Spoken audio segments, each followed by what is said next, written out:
వీడియోలో పైన కనిపిస్తున్న నెక్ డిజైన్ని ఈజీగా ఎలా మార్క్ చేసుకోవాలో చూద్దాము. ఫస్ట్ మీరు ఎంత షోల్డర్ పెట్టుకోవాలి అనుకుంటున్నారు అనేది మార్క్ చేసుకోండి.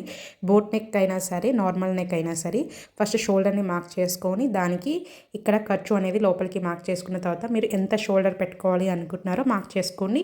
ఇక్కడ నేను 2.5 షోల్డర్ మార్క్ చేసుకుంటున్నాను. మీరు 3 ఇంచ్ కావాలంటే 3 ఇంచ్ షోల్డర్ పెట్టుకోండి. సో ఇప్పుడు ఫస్ట్ మనము ఇక్కడ నుంచి నెక్ డీప్ని అయితే మార్క్ చేసుకుందాం. నార్మల్గా బ్యాక్ నెక్ డీప్స్ అయినా ఓకే పర్లేదు, ఫ్రంట్ నెక్ డీప్ అయినా పర్లేదు. మీరు ఫస్ట్ నెక్ డీప్ 9 ఇంచెస్ కావాలా 6 ఇంచెస్ కావాలని మార్క్ చేసుకోండి. ఇక్కడ నేను ఫ్రంట్ సైడ్ కాబట్టి 6 inches deep పెట్టుకోవాలనుకుంటున్నాను.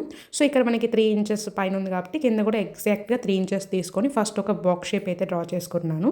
Box shape draw చేసుకున్న తర్వాత ఫస్ట్ మనకి డీప్ ఎంత ఉందో చూసుకోవాలి. ఇక్కడ మనకి 6 ఇంచెస్ డీప్ ఉంది కాబట్టి దాన్ని 3 పార్ట్స్గా అయితే డివైడ్ చేసుకోవాలి. ఒకవేళ 9 ఇంచెస్ డీప్ అనుకోండి, 9 ఇంచెస్ని కూడా 3 పార్ట్స్గా, మీ డీప్ ఎంత ఉన్నా సరే దాన్ని 3 పార్ట్స్గా డివైడ్ చేసుకోండి. ఇక్కడ నాకు 6 ఇంచెస్ ఉంది కాబట్టి 3 పార్ట్స్గా డివైడ్ చేసుకుంటే 2 ఇంచెస్కి ఒక పాయింట్, 2 ఇంచెస్కి ఒక పాయింట్, 2 ఇంచెస్కి ఒక పాయింట్ అనేది మార్క్ చేసుకోవాలి. చూడండి ఎగ్జాక్ట్గా 2 ఇంచెస్, 4 ఇంచెస్, 6 ఇంచెస్ దగ్గరికి ఇలా నీట్గా మార్క్ చేసుకున్న తర్వాత ఇప్పుడు ఇక్కడ చూపిస్తున్న విధంగా ఫస్ట్ మనం మిడ్ పాయింట్స్ అయితే మార్క్ చేసుకోవాలి.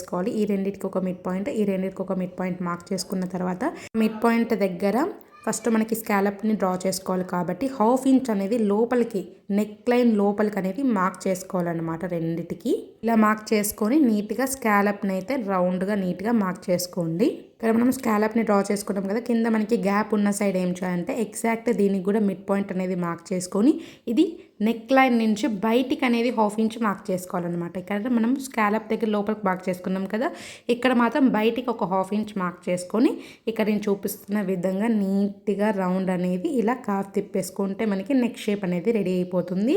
వీడియో మీకు ఇన్ఫర్మేటివ్ అనిపిస్తే ఒక చిన్న లైక్ చేసి సపోర్ట్ చేయండి. అలాగే నెక్స్ట్ వీడియోలో ఎలాంటి నెక్ లైన్ మీకు కావాలి అనేది కామెంట్ సెక్షన్లో అడగండి, నెక్స్ట్ వీడియోలో పెట్టేస్తాను. So thanks for watching our video. Stay tune to Mythus savings.